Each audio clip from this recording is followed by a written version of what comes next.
Question की ये एक और ट्रिक है बच्चों, ये फॉर्मूला मैं लिख रहा हूं, ध्यान देना, सभी लोग लिख लेना।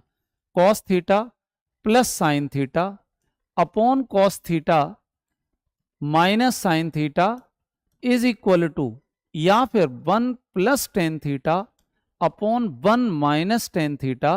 इन दोनों का आंसर हमेशा, इन दोनों का मतलब चाहे ये हो चाहे ये, दोनों में से कुछ भी मिल जाए तो answer pi by 4 plus theta हमेशा आंसर रहता है। पाई बाई 4 प्लस थीटा हमेशा आंसर रहता है, ठीक है ना। ये बिल्कुल याद कर लो, या यूं बोलें कि टेन 90 प्लस थीटा आंसर रहता है, ठीक।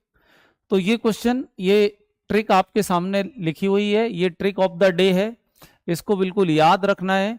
और इसका आंसर कॉस अपॉन साइन यहां पे बिल्कुल वैसा ही लिखा हुआ है, तो आंसर आ जाएगा 10 45 प्लस 11, और सामने आंसर दिखाई दे रहा है 1056।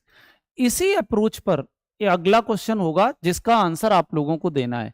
इसी अप्रोच पर अगला क्वेश्चन होगा जिसका आंसर आप लोगों को देना है। ये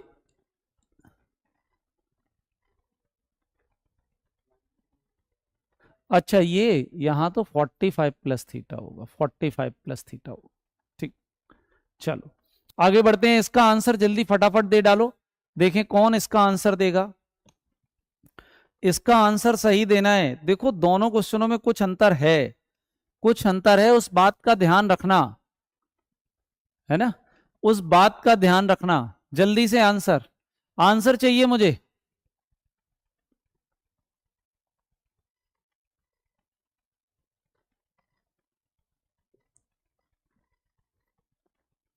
सर गरुड़ बैच में 11 12 पढ़ाते हैं, बिल्कुल बेटे, हम तो सब पढ़ाते हैं, पढ़ कितना कौन पाएगा वो बात अलग है। आप बार बार क्यों लिख रहे हैं, ठीक है ना। आप पढ़ने पे ध्यान दें, हम तो पढ़ाते हैं, आप नहीं पढ़ पाओगे, ये मैं गारंटी दे रहा हूं। खासकर और सारे बच्चे पढ़ जाएंगे, आप नहीं पढ़ पाओगे, क्योंकि आपको मैसेज पढ़ाई से ज्यादा केवल यही लिखने में मजा आ रहा है। बहुत बढ़िया अभिषेक, डी ऑप्शन सही है। डी ऑप्शन, डी, जरा समझ लो ऑप्शन कौन सा सही है। ज्यादातर लोग डी लिख रहे हैं। इसका आंसर आएगा 10, मैं बात कर लेता हूं, इसका आंसर आएगा 10। और देखो यहां माइनस है, तो माइनस अब की बार 45 माइनस 17 होगा, है ना, 45 माइनस 17 होगा। तो बताओ, अच्छा अच्छा सही कह रहे हैं, ये 28 हो जाएगा, 28 हो जाएगा। 10 28 इनमें से कोई आंसर नहीं है। और 10 90 माइनस 62 जो है वो कॉट 62 होता है। तो बिल्कुल सही answer option D is the right answer. जिन बच्चों ने भी ऑप्शन लिखा है डी, बिल्कुल सही आंसर है। चलो